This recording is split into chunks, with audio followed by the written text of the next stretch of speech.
کسی نے پوچھا حضور آپ کا سن ولادت کیا ہے؟ آپ نے فرمایا کیوں نہ قرآن سے پوچھ لے۔ یار یہ عجیب سوال ہے، عجیب جواب ہے۔ حالانکہ سن ولادت کی باری آئے تو لوگ اکثر اعزاء اقربا ماں باپ کی طرف رجوع کرتے ہیں۔ امام احمد رضا بریلوی کا علم دیکھو، شعور دیکھو، عقل دیکھو، اللہ رسول سے نسبت دیکھو۔ فرمایا قرآن سے پوچھ لیتے ہیں۔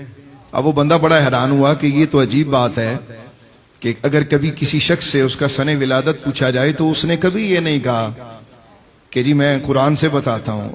بھلا قرآن چو بھی کدی بندیاں دے جمن دے سال لبے نہیں، لیکن اسے سمجھنا چاہیے تھا کہ اس کے سامنے کون کھڑا ہے۔ امام احمد رضا بریلوی، سنیہ دا مرشد، سنیہ دا پیر، سنیہ دا رہبر، سنیہ دا لیڈر، اور ایسا رہبر و لیڈر ہے جیسا زوال نہیں۔ اس نے کہا حضور یہ بتائیے کہ آپ کا سن ولادت کیا ہے؟ آپ نے فرمایا قرآن سے پوچھ لیتے ہیں۔ اب وہ حیرانگی سے آپ کو دیکھتا رہا۔ آپ نے قرآن منگوایا، قرآن کھولا اور آپ نے یہ آیت پڑھی، اولئک کتب فی قلوبہم الایمان وایدہم بروح منہ۔ اس نے کہا حضور اس میں تو مجھے آپ کا سن ولادت نظر نہیں آ رہا۔ فرمایا تھوڑا سا صبر کرو، ابھی نظر آتا ہے۔ آپ نے فرمایا اس کا ترجمہ سنو۔ اس کا ترجمہ یہ ہے، یہی ہیں وہ لوگ جن کے دلوں میں اللہ نے ایمان لکھ دیا ہے، نقش کر دیا ہے، اور ان کی مدد اللہ جبریل کے ذریعے کرتا ہے۔ آپ نے ارشاد فرمایا، اس نے کہا حضور مجھے تو اس میں کوئی آپ کا سن ولادت نظر نہیں آیا۔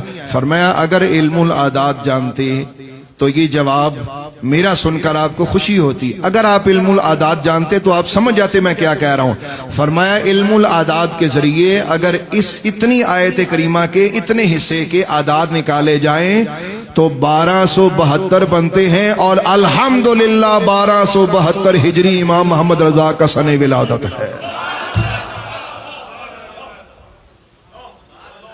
یہاں تک بات سمجھ میں آ گئی؟ بندہ اٹھیا، بندہ پیر چومن لگ پیا، انہیں کہا صدقے جاواں ایسا بندہ تے میں پہلی دفعہ دیکھا جیڑا اپنے جمن دا سال بھی اللہ دے قرآن چو کٹ کے دیندا ہے۔ سنیے گا ذرا، ایک چیز اور میں اعلیٰ حضرت امام اہل سنت کی آپ کی خدمت میں رکھنا چاہتا ہوں۔ لوگ کتابیں لکھتے ہیں، کتابوں کے نام لکھتے ہیں۔ تسی کو کتاب لکھو پنجابی، اردو، عربی، تسی وہ کتاب دا نام رکھ دیو۔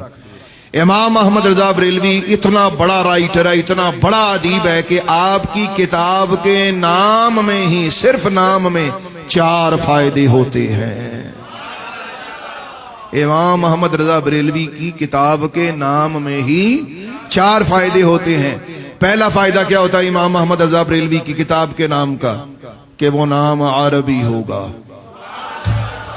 نمبر 1۔ نمبر 2، دوسرا فائدہ اس کتاب کے نام کا یہ ہوگا کہ وہ کتاب کا جو نام ہے وہ نظم میں ہوگا۔ مثال کے طور پہ جیسے حضرت امام محمد بریلوی کی کتاب کا نام ہے الدولۃ المکیہ بالمادۃ الغیبیہ۔ انداز دیکھیے میرے امام کا۔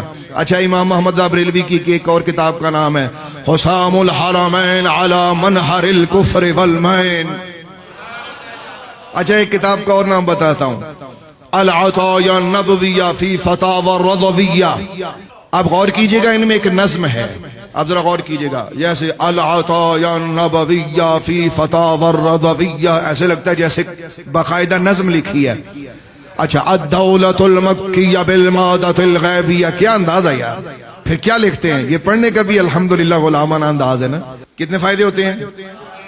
پہلا فائدہ کیا ہوگا کہ وہ عربی، نمبر 1۔ نمبر 2، دوسرا کہ نظم، اور تیسرا فائدہ یہ ہوگا کہ وہ کتاب بتائے گی کہ وہ کس علم میں لکھی گئی ہے، یعنی کتاب کا نام بتائے گا کہ اسے کس علم میں لکھا گیا ہے۔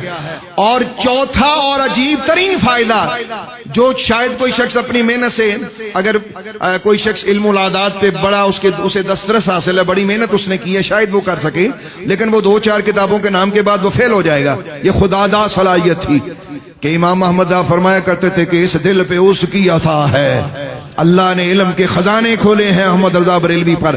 تو چوتھا اور عجیب ترین فائدہ کیا ہوتا تھا؟ جس سن میں آپ کتاب لکھتے تھے نا، جس سن میں آپ بولے ذرا میں کیا کہہ رہا ہوں، جس سن میں آپ اس کتاب کا جو نام رکھا ہوتا تھا اگر اسے آپ علم العداد کے حساب سے نکال کر اس کو جمع کریں تو وہ سال نکل آتا تھا جس سال میں وہ کتاب لکھی گئی ہے یار.